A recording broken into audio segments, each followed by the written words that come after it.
మీరు Chennai to Kolkata highway మీదుగా వెళ్తున్నప్పుడు, అంటే విజయవాడ నుంచి వైజాగ్ కానీ ఇంకా వేరే ఊర్లకి వెళ్తున్నప్పుడు రాజమండ్రి పరిసర ప్రాంతాల్లో భోజనం చేయాల్సి వచ్చినప్పుడు, ఏదో లంచ్ కానీ లేదా డిన్నర్ వస్తే ఇక్కడ మనకి ఫ్రెండ్స్ ధాబా అనే ఒకటి ఉంది.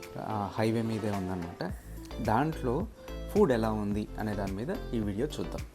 పార్కింగ్ సరిపోయినంతగానే ఉంది.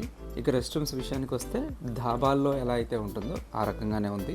మరీ అంత భయంకరంగా అయితే లేదు. అలానే top class hygienic conditions expect చేయకూడదు. ఇక సీటింగ్ వచ్చేసరికి అవుట్డోర్ సీటింగ్ ఉంది, అలానే ఏసీ రూమ్ సీటింగ్ ఉంది. మీకు క్లైమేట్ చల్లగా ఉంటే అవుట్డోర్లో కూర్చోవచ్చు, కొంచెం వేడిగా ఉంటే ఏసీ రూమ్లో కూర్చోవచ్చు అనమాట. మేము రోటీలు, కర్రీ అలానే రైస్ ఐటమ్ రెండు ట్రై చేసామన్నమాట. మొదటగా ఒక పప్పు, అంటే దాల్ ఫ్రై అంటారు కదా ధాబాల్లో, అది, అలానే కాజు పనీర్ ఆర్డర్ చేసాము.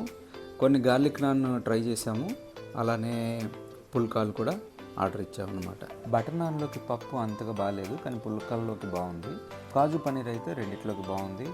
వేడివేడిగా ఇచ్చారు, టేస్ట్ కూడా బాగుంది. ఓవర్ మసాలాలు ఏమీ పెట్టలేదు. ఒక వెజ్ బిర్యానీ ఆర్డర్ చేసామన్నమాట. టేస్ట్ చాలా నచ్చింది. సరే అనేసి రెండోసారి ఆర్డర్ చేస్తే అతను తప్పు ఆర్డర్ తీసుకొని మిక్స్డ్ వెజ్ బిర్యానీ తీసుకొచ్చాడనమాట. అందులో రకరకాల స్టఫింగ్ ఇవి వచ్చాయి, మష్రూమ్ ఇలాంటివి, అవి బాగాలేవు. రైతా పలుచుగా ఉంది. కంప్లైంట్స్ కోసం నంబర్ కూడా ఇచ్చారు. మొత్తంగా కాజు పనీర్, గార్లిక్ నాన్, వెజ్ బిర్యానీ బాగుంటే పప్పు యావరేజ్గా ఉంది. మిక్స్డ్ వెజ్ బిర్యానీ అంత బాగాలేదు. పాకెట్ ఫ్రెండ్లీగా ఉంటూ టేస్ట్ బాగుండాలి అనుకుంటే ఇక్కడ ట్రై చేయొచ్చు. Thanks for watching.